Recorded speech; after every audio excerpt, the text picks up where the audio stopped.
News.mc on Monaco Info is brought to you by Monaco Legend Properties.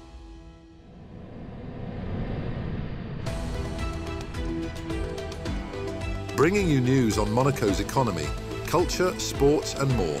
Welcome to News.mc, your English rendezvous on Monaco Info. Coming up on News.mc, discover past week's top stories and meet the people who make Monaco. My name is Maro Engel. I'm a racing driver for Mercedes-AMG and you're watching News.mc on Monaco Info. What's been making headline in the past week? A week has passed since the tragic death of Monaco's Minister of State, Didier Guillaume, at the age of 65.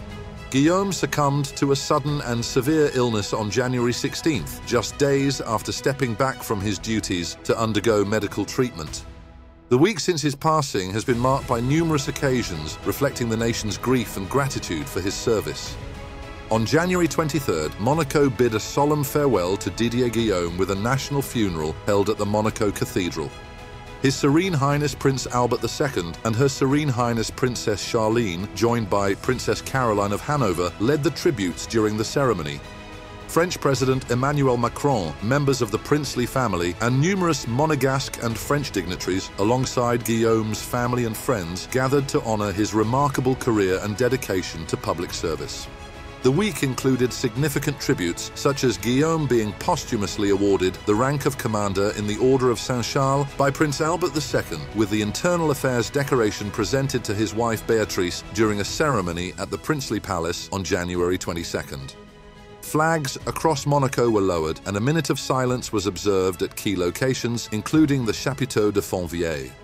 Acting Minister of State Isabelle Béraud-Amadei pledged to uphold Guillaume's vision, while condolences poured in from local and international leaders, reflecting the deep respect for his leadership, warmth and legacy. The 47th Monte-Carlo International Circus Festival dazzled under the iconic Chapiteau de Fontvieille, celebrating the artistry and tradition of circus performance.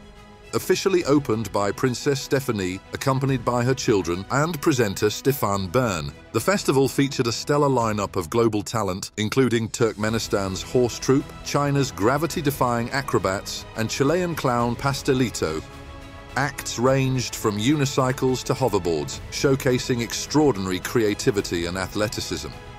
The festival culminated in a gala evening on January 22nd, attended by His Serene Highness Prince Albert II and Princess Stéphanie, where 3 prestigious gold clowns were awarded, along with a junior gold clown, considered among the circus world's most coveted honors.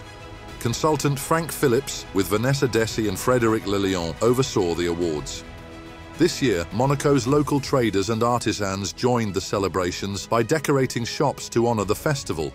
The event reaffirmed Monaco's role as a global cultural hub, blending innovation and tradition to captivate audiences and inspire future generations.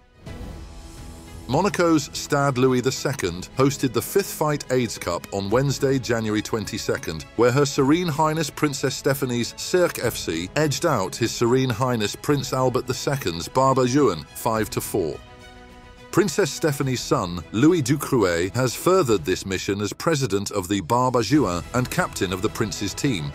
With 4 wins in 5 editions, Cirque FC dominates the tournament, but the Barbajuan vow to return stronger.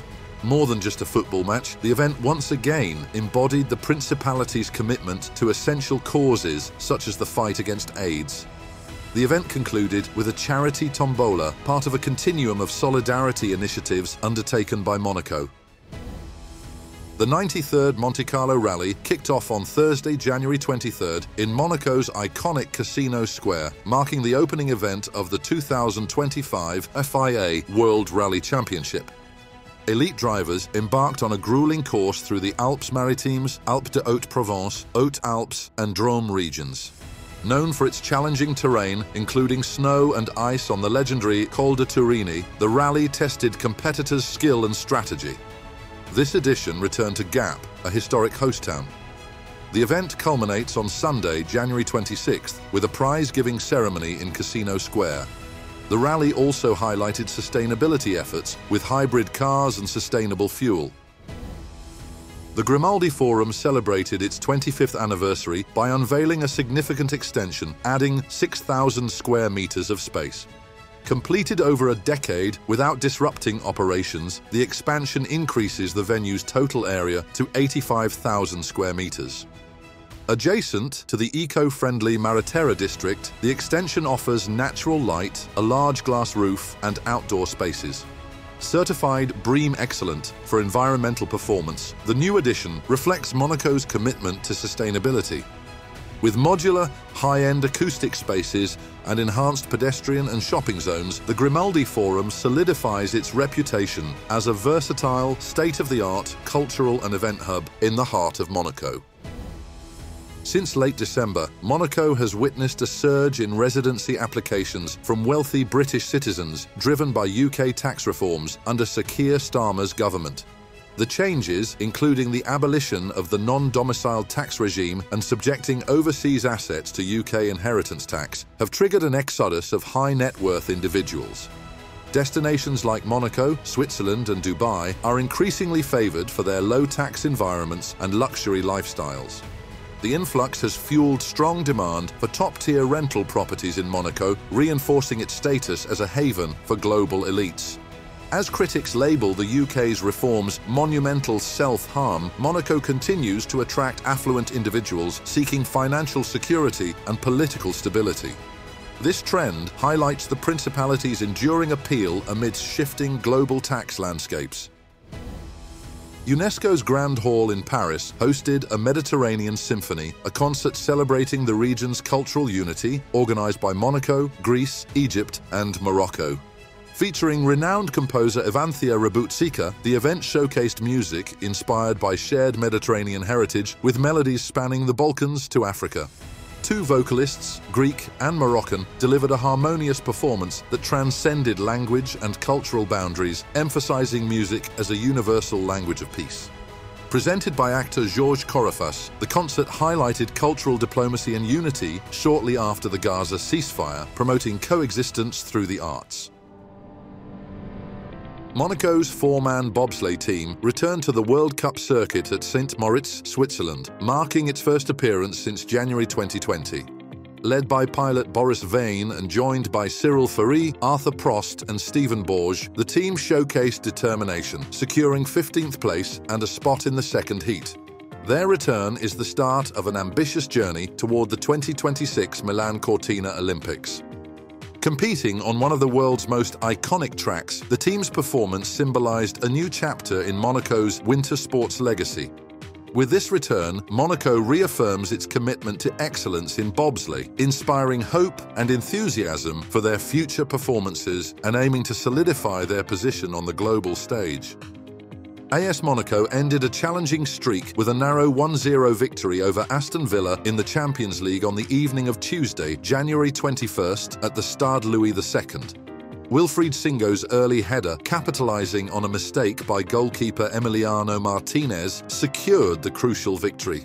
With 13 points, Monaco guarantees a spot in the UCL playoffs.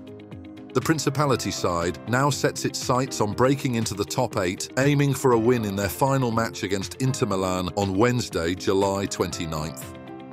The Roca team completed an impressive fourth-quarter comeback to seal an 80-86 EuroLeague victory over Virtus Bologna in northern Italy on the evening of Thursday, January 23rd. Monaco's Mike James led the charge as the Monegasques overcame an 8-point deficit halfway through a highly contested European matchup. Next up, the Roca team will take on the mighty Real Madrid on Friday, January 31st.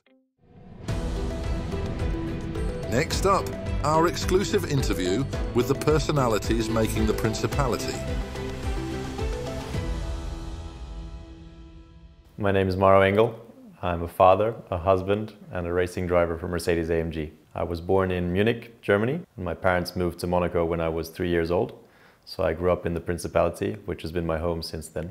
For me, it's been a privilege to grow up here. Obviously, it fueled my passion for racing, with the Monaco Grand Prix coming here every year. As a kid, being able to see that. Other kids, they look forward to Christmas. For me, I was looking forward to the Grand Prix. I attended the International School of Monaco, pretty much from the start all the way to the IB, to the baccalaureate. We were lucky at the time. We were not that many children in the class, so really only Nico and myself had the dream of becoming a racing driver. In any case, for me, and especially today as a father, if you have something to focus on, a sport to focus on, it gives you an aim, something you're working towards, that is a really positive thing. And this is a culture that for me in Monaco is great. We have a great sports culture. Everybody likes sports, is into sports. A lot of children are practicing sports, all kinds of different sports, and this is something, yeah, I think is really special here.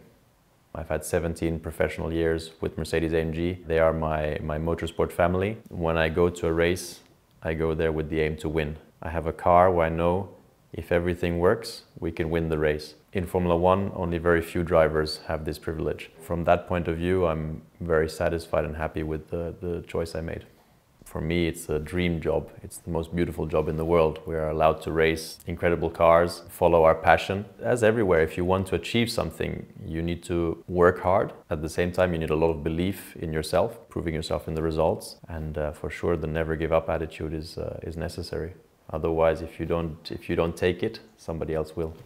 I think in sports in general, you are taught very valuable lessons. Over the time, I approach situations much calmer because I know what to expect and I know how to handle myself and what the best mental view on certain issues and problems are and how to deal with them. It's this small feeling of winning that is the motivation to keep going, to keep working and continue to push yourself and to push the limits, especially sometimes when it comes a little bit unexpected, when you think, today's going to be tough. It's the best feeling in the world. I think it's somewhat comparable to the business world. You have a big team around you working and everybody needs to do their job. Everybody is working in the same direction to achieve this one goal and one result. We are nothing without our team. Everybody is there doing their part, and when it all comes together and is successful, it's the best feeling because you worked for it very hard as a team. I played the celebrity match many years here in Monaco and quite successfully since I had a little bit of a football past, and I would say my level of football would have probably been good enough to become a professional. Maybe not in the first division, but in the second division maybe. Always a great atmosphere, was always a great respectful relationship with the start team from Monaco, obviously for a great cause, for charity.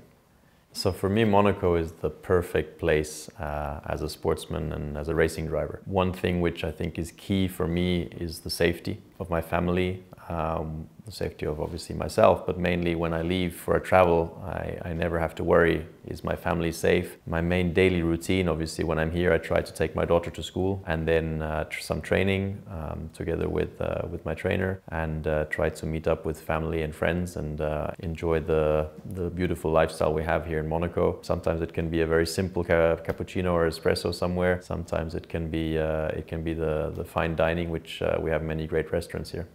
It's such a great attitude that the Prince has, a sportsman mindset, and I think this is something you feel immediately, and immediately there was a lot of support also for me, knowing my story of growing up here. And if I then fast forward to many years later when I was representing Monaco here in Formula E, Prince Albert being with us in the box, and we were able to score one of Venturi's best results in that season. Again, one of the great reasons why sportsmen feel so well and so welcome here.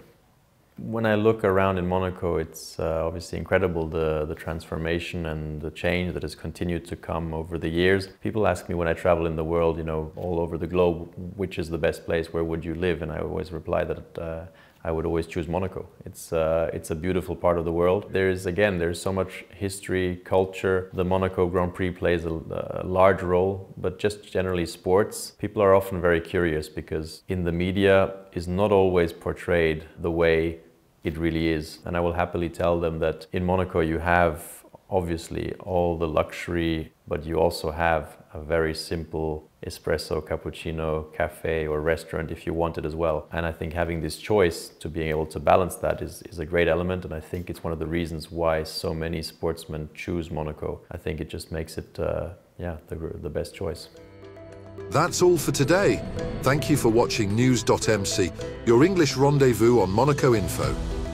Discover the full interview and more stories on our websites, News.mc and MonacoInfo.com.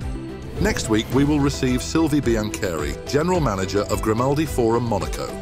This show is intended to provide a summary of the past week's top stories for the English-speaking audience. For daily and real-time news updates in English, please visit News.mc and subscribe to our free daily newsletter.